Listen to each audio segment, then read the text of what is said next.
everyone, welcome to GeoIS. So this is part 3 of the Directive Principles of State Policy. Guys, now to tell you about the sequence in which we have to learn, the first video that you should be following is the fundamental rights. After covering the fundamental rights, you should be seeing how our judiciary functions. Because अब आपको बहुत सारे ऐसे cases आएंगे और ऐसे बहुत सारे verdicts आएंगे सुप्रीम कोर्ट के, जिसकी वजह से आपको ये समझना बहुत ही ज्यादा जरूरी है कि सुप्रीम कोर्ट कौन से प्रिंसिपल्स पे रन करता है, किस तरह से वो अपने जजमेंट्स देता है, किस तरह से सिचुएशंस को एनालाइज किया जाता है. आफ्टर दिस आप कवर करेंगे directive principles of state policy. And finally after directive principles of state policy आपका आएगा fundamental duties. This is the sequence in which you have to cover. For all those of you who are having a doubt कि हम judiciary बीच में क्यों पढ़ रहे हैं, आई होप वो डाउट अब क्लियर हो गया है. इतने सारे केसेस आप पढ़ेंगे तो it is very important for you to understand कि जुडिशरी ने किस तरीके से सब चीजों को डिस्टिंग्विश किया है. Now let's move forward and let's start understanding the directive principles और फंडामेंटल राइट्स के बीच में डिफरेंस क्या है. Let's do a quick revision of what we have done in the previous 2 sessions. सबसे पहले हमने डिस्कस किया था the difference between directive principles and the difference between fundamental rights. Now fundamental rights are enforceable in the courts. Directive principles of state policy as non enforceable, यानी ऐसा नहीं है कि अगर स्टेट ने ये काम नहीं किया है तो आप कोर्ट्स में चले जाओगे और आप जाकर बोलोगे कि भाई ये तो हमारा एनफोर्सेबल नहीं है, तो दिस इज नॉट राइट. आप ऐसा नहीं कर सकते, आप डायरेक्टिव प्रिंसिपल्स के अगेंस्ट नहीं जा सकते. मैडम ये डिस्टिंग्विशिंग क्यों किया गया, ऐसा क्यों है कि फंडामेंटल राइट्स एनफोर्सेबल बनाया गया एंड डायरेक्टिव प्रिंसिपल्स एनफोर्सेबल नहीं बनाया गया? मैं आपको फिर से एक एग्जाम्पल से समझा देती हूँ. समझ लो there is a father, okay, और एक फादर के 2 बच्चे हैं. He has a girl and he has a boy. तो दोनों एक बेटे और बेटे के बीच जब एक फादर इक्वालिटी मेंटेन करते हैं, दोनों को इक्वली पढ़ाते हैं, दोनों के लिए रूल्स इक्वल रहते हैं कि दोनों बाहर जा सकते हैं, दोनों इक्वली पढ़ाई कर सकते हैं, तो वो उनका इंटेंशन है कि मैं अपने बेटे और अपनी बेटी को इक्वालिटी दूं. फिर आता है फंडामेंटल, फिर आता है डायरेक्ट, तो that is a matter of intention. तो फंडामेंटल राइट्स जो होते हैं they cover the civil and political rights of a person. Correct? Civil and political rights of a person. और ये सिविल और पॉलिटिकल राइट्स जो होते हैं these are based on intention. इसीलिए ये राइट्स जो है वो बहुत ही ज्यादा इन्फोर्सेबल है. You can go to the High Court और द सुप्रीम कोर्ट अगर आपके ये राइट्स आपको स्टेट ने नहीं दिए हैं. ठीक है, अब आते हैं डायरेक्टिव प्रिंसिपल्स पे. Directive principles are non enforceable. क्यों? Because they are dealing with social and economical rights. What does that mean? Social economical का मतलब ये होता है कि देखिए मेरा जैसे एक फादर है and the father has a amount, तो मैं जाके समझ लो बोलती हूँ कि पापा आप एक काम करो, अगर आप मुझसे प्यार करते हो you buy me a Lamborghini, तो that would not be right. Correct? Because father के पास अगर इंटेंशन है, फादर का डेफिनेटली ये इंटेंशन है कि वो आपको एक लैम्बोर्गिनी खरीद के दे, बट द प्रॉब्लम इज उनके पास अभी फाइनेंशियल अवेलेबिलिटी नहीं है. दैट मीन्स कि मेरे फादर का इंटेंशन सही है बट अभी उनके पास अवेलेबिलिटी नहीं है. So directive principles are those rights which are based not only on intention but also on availability. So सबसे पहले सिंपल बात ये है कि directive principles of state policy are non-enforceable in nature. They are social and economical rights. And हमारे जो fundamental rights है, they are enforceable rights, enforceable by the High Court or the Supreme Court. They are civil and political rights and are based only on intention. Now fundamental rights are covered under Part 3 of the Constitution, Article 12 to Article 35, whereas directive principles of state policy are covered in Part 4 of the Constitution and they cover Article 36 to Article 51. तो ये quick revision हमने कर लिया है. अब थोड़ा सा आगे जाते हैं, सारे के सारे आर्टिकल नंबर्स को एक बार रिवाइज करते हैं और इस पूरे सीक्वेंस को हम अच्छे से कंप्लीट कर लेते हैं. So let's go to the first one. So Article 36 controls the definition of the state in India. State का डेफिनेशन क्या है? अगर आपको याद है हमने पार्ट 3 में भी इसे डिस्कस किया था. करेक्ट? पार्ट 3 में अगर आपको याद है, it's already mentioned over here. Part 3 article 12 में हमने स्टेट का डेफिनेशन ऑलरेडी चेक किया था कि स्टेट का डेफिनेशन क्या होता है. ओके, और हमने आराम से and we have already understood. So if you get a question in the prelims कि भाई एक बात बताइए स्टेट का डेफिनेशन कहाँ पर लिखा हुआ है, तो स्टेट का definition is given in part 3 and it has been mentioned in part 4 of the constitution. Okay कौन से articles? Article 12 and article 36. Okay सीधी सी बात है. अच्छा अब आते हैं हम आर्टिकल 37 पे.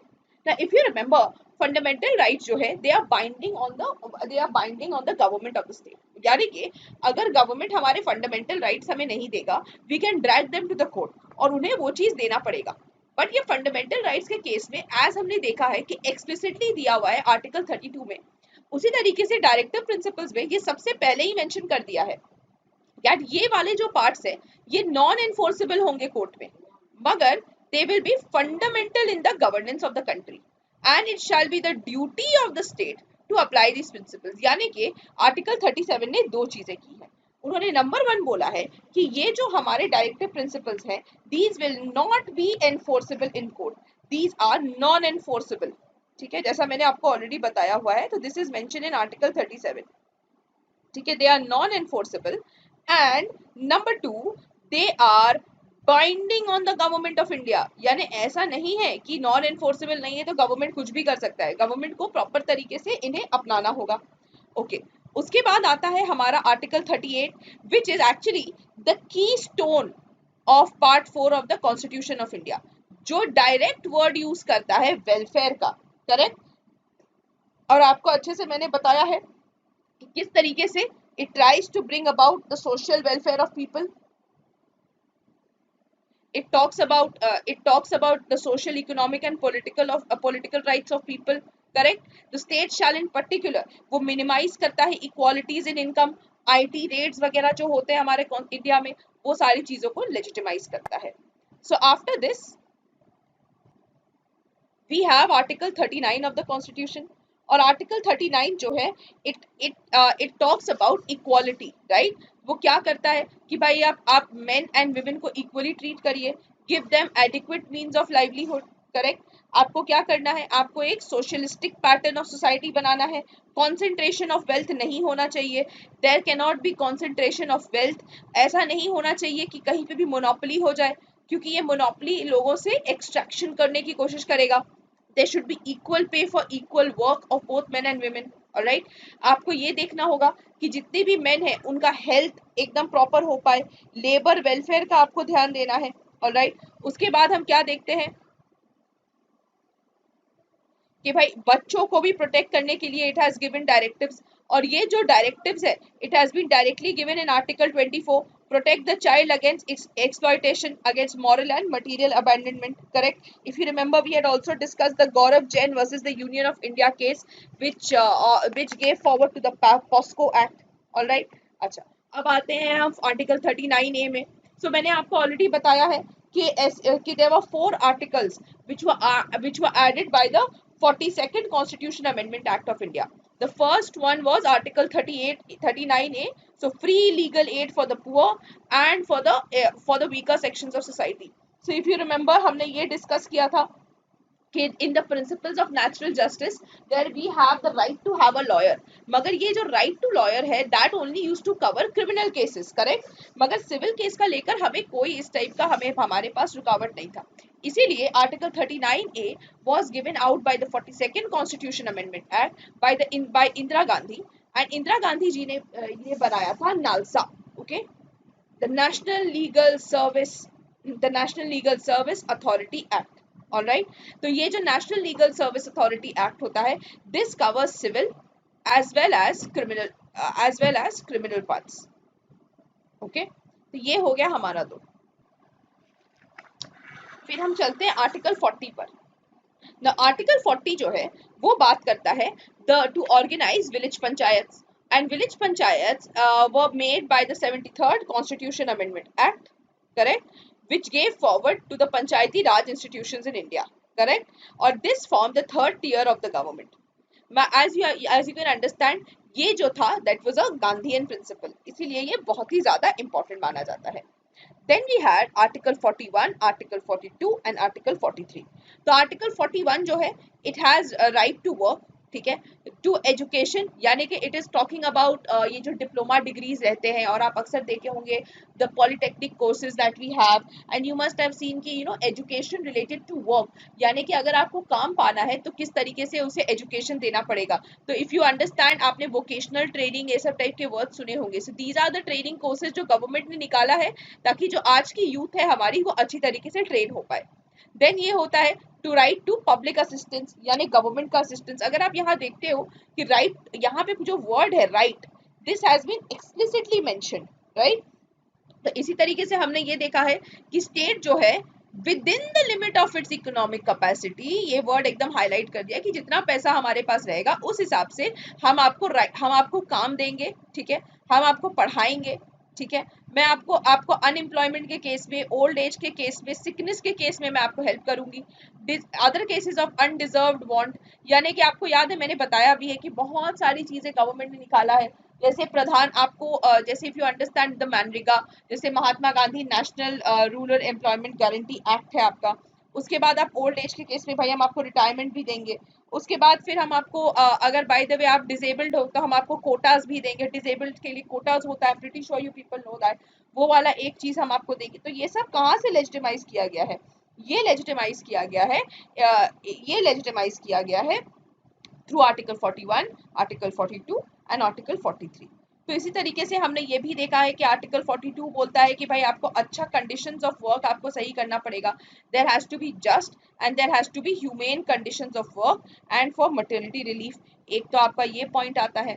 फिर आपका आता है आर्टिकल 43 जो बोलता है कि भाई एक इंडिविजुअल को, राइट, एक लिविंग वेज पाने के लिए, ठीक है, कंडीशंस ऑफ वर्क करने के लिए उन्हें प्रॉपर तरीके से चलना होगा। स्टेट को कॉटेज इंडस्ट्रीज को प्रमोट करना होगा, या वो इंडिविजुअल बेसिस पे करे या कोऑपरेटिव बेसिस पे करे। इसी तरीके से आपने देखा होगा कि बहुत सारे ग्रामों में देयर आर मेनी योजनास दैट आर कमिंग फॉरवर्ड, और ये सारे योजनास जो है वो बहुत ही ज्यादा इंपॉर्टेंट रहते हैं। तो ये सारी चीजों के बारे हमने बात कर लिया है। फिर आता है article 44 which talks about uniform civil code, and इसके तहत मैंने आपको बहुत डिटेल में, I have also told you about the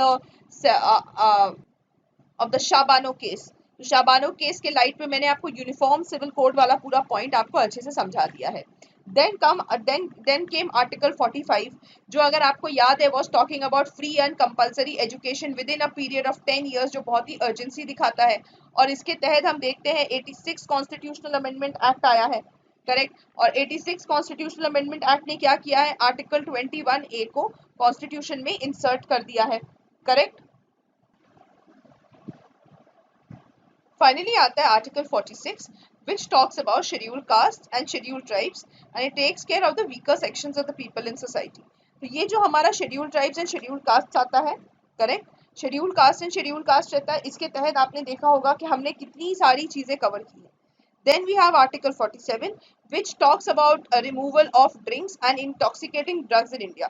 और इसके तहत हम समझ पाते हैं कि किस तरीके से Gujarat is a dry state, और इसी तरीके से बिहार में भी ये चीज बोल दी गई थी कि भाई आपको ये नहीं यूज करना है।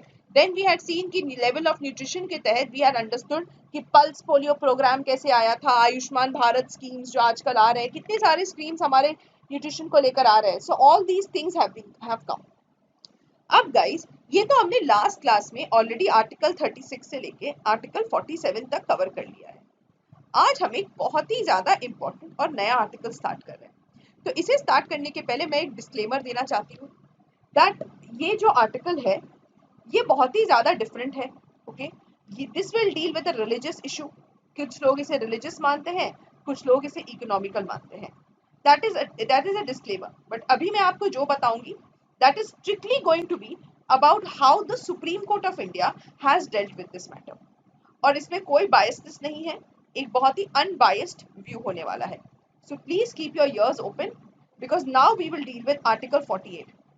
आर्टिकल 48 कहता है that the state shall endeavour, यानी स्टेट जो है वो कोशिश करेगी to organise agriculture and animal husbandry on modern scientific lines and shall in particular, मतलब या तो उन्हें करना ही होगा, take steps for preserving and improving the breeds and prohibiting prohibiting the slaughter of cows, calves and other milch and draught cattle. समझ गए आप? So this article is dealing with what is known as animal husbandry, yani animal rearing, and also talking about prohibiting the slaughter of cows. Now listen to this very carefully. देखिए जब constitution बन रहा था, during the time जब हमारा constitution formulate हो रहा था, तो बहुत सारे ऐसे लोग वहां बैठे हुए थे और ऐसे लॉयर्स, एंड आपको पता है लॉयर्स वहां पर बैठे हुए थे और सारे लॉयर्स ने बोला था कि भाई हमें जो है ना काउ स्लॉटर इंडिया में बैन कर देनी चाहिए। तो उस पॉइंट पे बहुत सारी डिबेट्स हो रही थी, कुछ बोल रहे थे नहीं ये इकोनॉमिकल है, किस लोगों ने बोला नहीं ये तो भाई आपका रिलीजियस पॉइंट है, और सबने बोला कि चलिए इसे बैन कर देते हैं। उस पॉइंट पे हमारे फोर फादर यानी कि बी आर अम्बेडकर साहब चुपचाप बैठे हुए थे। तो उन्होंने बोला कि देखो, cow is actually an economical animal, यानी ऐसा नहीं है कि मैं काउ को सिर्फ रिलीजियस एक्टिविटीज के साथ जोड़ दूंगा, because in that case cow जो है वो एक रिलीजियस सिंबल बन के रह जाएगा। तो हम चाहते हैं लोगों के दिलों में ये चीज खुद से आए। देयर आर सर्टेन थिंग्स जो रियलाइजेशन के साथ आता है, and on those grounds B R Ambedkar ने ने काउ स्लॉटर को बैन नहीं किया था। Think about how he was thinking. Now according to B R Ambedkar, the cow was a economical animal, ठीक है ना, इकोनॉमिकल एनिमल था। उन्हें he did not consider it to be a very a religious animal, and since economical जो है, try to understand। अब आप बोलेंगे मैडम इसे राइट्स में क्यों नहीं डाला गया, प्रोहिबिशन को राइट्स में क्यों नहीं डाला गया? I am answering that question. देखिए काउ जो है that is an economical animal. For example cow से हमें दूध मिलता है, दही मिलता है, काउ डंग मिलता है, यूरिन मिलता है, कितनी सारी चीजें, मेडिसिनल बेनिफिट्स है, कितनी सारी चीजें हैं। So the cow is usually used for an economical purpose in India, correct? Religious में क्यों नहीं डाला गया?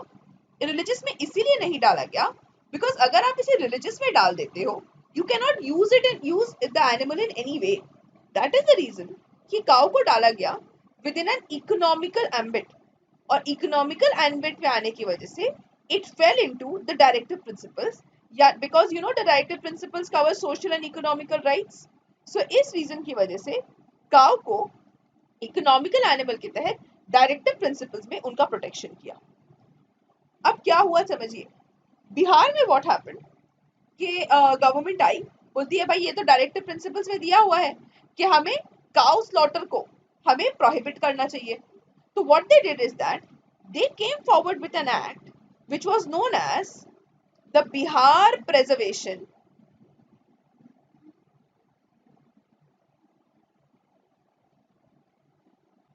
Of animals act. और इससे इन्होंने क्या किया, ऑल ओवर बिहार में any form of cow slaughter को रोक के रख दिया। इट वाज a total ban of cow slaughter throughout the state of Bengal, of Bihar। ये जो बैन था, this got implemented in Madhya Pradesh also, it got implemented in Uttar Pradesh also, and it got implemented in Bihar also। तो तीन जगह पे total ban कर दिया गया। अब देखिए, now what happened is Bihar में there was a particular Qureshi साहब। इफ यू अंडरस्टैंड, आप लोग जानते होंगे कि बहुत सारे ऐसे लोग होते हैं जिनका टाइटल कुरैशी होता है, करेक्ट? सो ये जो कुरैशी होते हैं, they mainly function when they are with the slaughter of animals। So sometimes they are employed with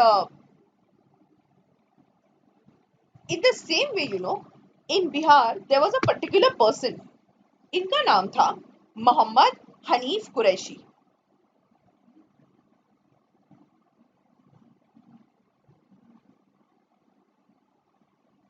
अब मोहम्मद हनीफ कुरैशी साहब जो थे वो सुप्रीम कोर्ट गए और उन्होंने बोला कि सर मैं कुरैशी हूं, मेरा लाइवलीहुड है कि मैं काउ स्लॉटर से जीता हूं। I live on what is called cow slaughter, और according to the constitution and according to a directive principle जो मुझे आपने पहले बताया है, मेरे पास राइट टू वर्क है, correct? I have right to adequate means of livelihood. Correct, मुझे आपको एडिक्वेट मीन्स ऑफ लाइवलीहुड देना है। ये राइट टू वर्क मुझे आर्टिकल 21 ने दिया है कि I should live my life with choice and I should live life my with dignity. मगर आपने अगर काउ स्लॉटर को बैन कर दिया है तो आपने तो एक तरीके से मेरा आर्टिकल 21 मुझसे छीन लिया sir. You have taken away the right with which I can live my life with choice and dignity. तो भाई सुप्रीम कोर्ट बहुत गंभीर हो गई। सुप्रीम कोर्ट ने बोला कि भाई ये तो सही है कि he has the right to work, उनका हक है कि वो क्या प्रोफेशन चूज करें, it falls within his right to profession. और इसके अंतर्गत मैं अगर उनसे I am stopping cow slaughter, मैं लोगों का दूसरे राइट्स को मैं ले रहा हूं। तो सुप्रीम कोर्ट ने बोला एक काम करिए, what we can do is you can save the economical animals, यानी you should save economical animals। मतलब economical animals मतलब यानी वो animals जो आपका जो आपकी मिल्च काउज है, ये जो है ना मिल्च काउज जो बेसिकली दूध देती है, जो शी काउज है, आप उनको बचा लो। और उसके अलावा जितने हैं you can continue slaughtering them. मतलब सिंपल सा था।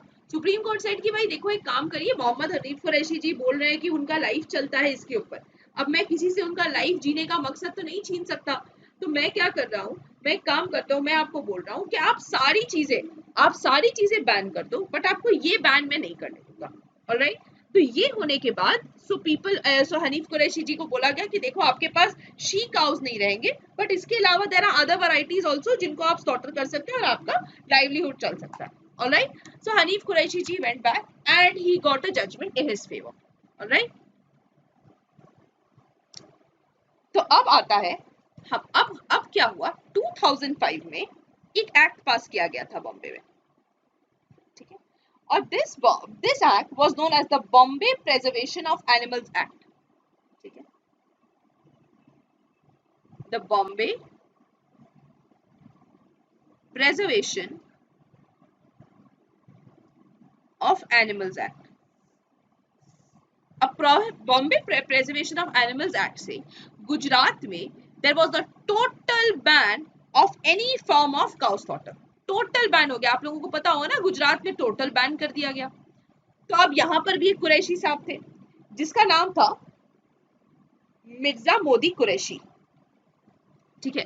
सो एमएम कुरैशी साहब he also went to the Supreme Court. उन्होंने सुप्रीम कोर्ट ने बोला कि सर क्या हुआ सर, आपने मोहम्मद हनीफ केस में तो बोला था कि भाई हमें शी काउज नहीं मारना है, हमें मिल्च नहीं मारना है, तो we are not using that, we are not killing that. तो सर अब सडनली फिर से ये टोटल बैन का क्या मतलब है सर, हम अपना लाइवलीहुड कैसे चलाएंगे। तो सुप्रीम कोर्ट ने बोला कि चलो ठीक है, मैं आपको कॉन्स्टिट्यूशन फिर से पढ़ाता हूँ, आप इसे यूज करो। हमें प्रिजर्व करना है और इम्प्रूव करना है ब्रीड्स को, करेक्ट। और हमें उन कैटेगरीज को बचाना है जो इकोनॉमिकली काम आता है, राइट, जो इकोनॉमिकल काम करता है। तो सर ऐसा है कि apart from the milch, apart from the she cows, जितना भी कैटल है, करेक्ट, जितने कैटल है इंडिया में, all of them is giving us cow dung. Cow dung का मतलब काउडंग के बाद काउडंग देता है, they give us what is known as cow urine. And obviously we know cow urine has medicinal benefits. Then we know cow dung cakes जो होते हैं वो हमें खाना बनाने में हेल्प करते हैं। So these are very very important things जो हमें मिल रहा है। इसीलिए अगर कोई भी ऐसा स्टेट है जो बैन कर रहा है, टोटल बैन कर रहा है, टोटली बैन कर रहा है the slaughter of cows, calves, milch and other draught cattle, उसे हम रोक नहीं सकते, because they are taking care of what is already given in the constitution. ये तो कॉन्स्टिट्यूशन की गोल्स है जो वो धीरे धीरे कवर कर रहे हैं, इसीलिए हम उन्हें ये करने से नहीं रोक सकते। Supreme Court directly said this. इसीलिए गाइस इंडिया में certain states are allowed to ban, certain states have banned cow slaughter in their states. तो आप बहुत सारे स्टेट्स में देखते होंगे कि काउ स्लॉटर किया हुआ है और बैंड है, और आप बहुत सारे स्टेट्स में देखते होंगे कि भाई आपका काउ स्लॉटर बैंड नहीं है। तो इसके रीजंस ये है कि कुछ स्टेट्स में जहां पे ये इम्प्लीमेंट किया जा सकता है because of the availability and because of the intention of the people of that state, तो इसे बैन किया जा सकता है। और सुप्रीम कोर्ट ने बोला है कि ये 100% लेजिटिमेट है। सो अगर कल के डेट में कोई भी ऐसा स्टेट है जो बोलता है कि मैं बैन करना चाहता हूं, वो 100% as per the Mirzapur Modi Qureshi case वो उसे बैन टोटली कर सकता है। There is no restriction from the Supreme Court, and Supreme Court ने बोला है that it is definitely within the right to work, but right to work के तहत you can also work, you can also work you can also work for the prohibition for the preserving of cow dung and cow urine. आप ये काम कर लो. So the point was that the Supreme Court helped in the preservation of animals and the preservation of cows as per the 48th, as per article 48 of the constitution. All right, अब चलिए next वाले पे चलते हैं. Now the next article जिसके साथ हमें बात करना है is article 48A of the constitution. So 48A of the constitution भी guys 42nd constitutional amendment act से बनाया गया था. Okay, and it spoke about the protection, to protect and improve the environment and to safeguard the forests and wildlife of the world. तो basically ये जो हमारा act है, it is talking about the protection of environment in India.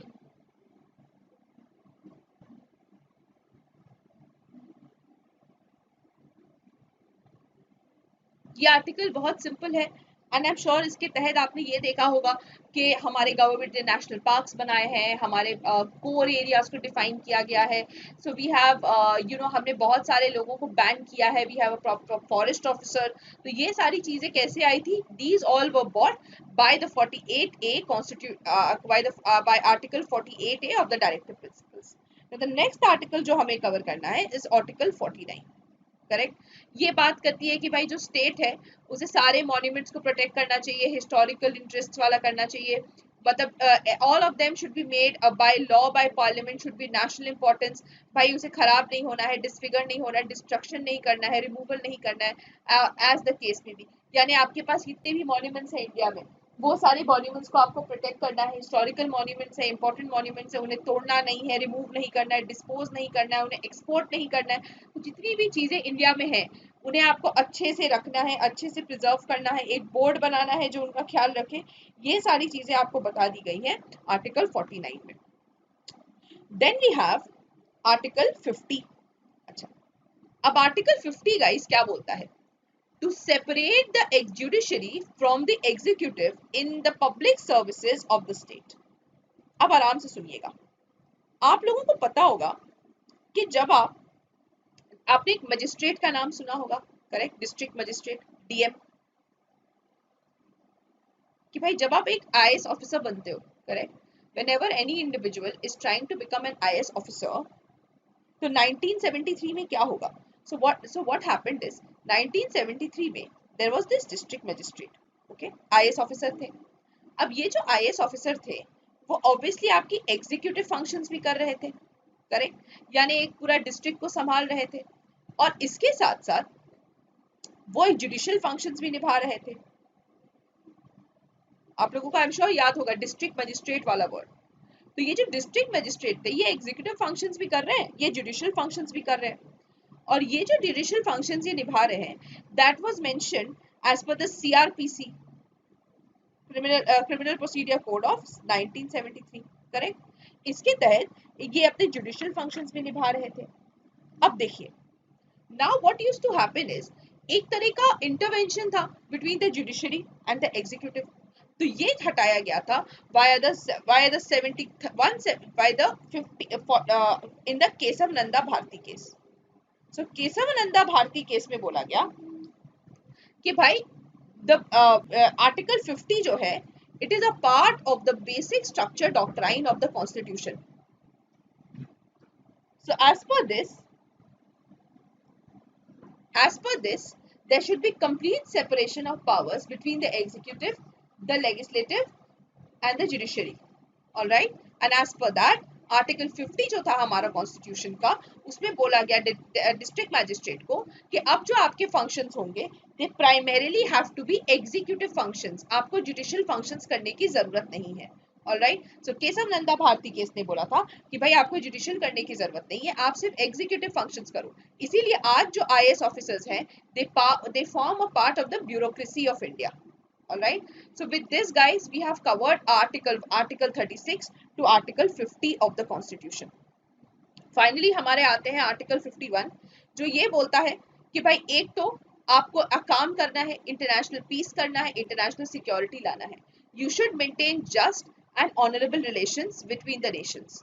Alright, आपको international law का ख्याल रखना है, इंटरनेशनल ट्रीटी का ख्याल रखना है, and you should take care of what is known as part 4A of the constitution. Fundamental duties of India आपको निभाना होगा।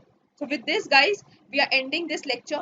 We have completed fundamental rights right from Article 36 to Article 51, and we have also laid down the foundation of Article 4A of the Constitution, which deals with fundamental duties.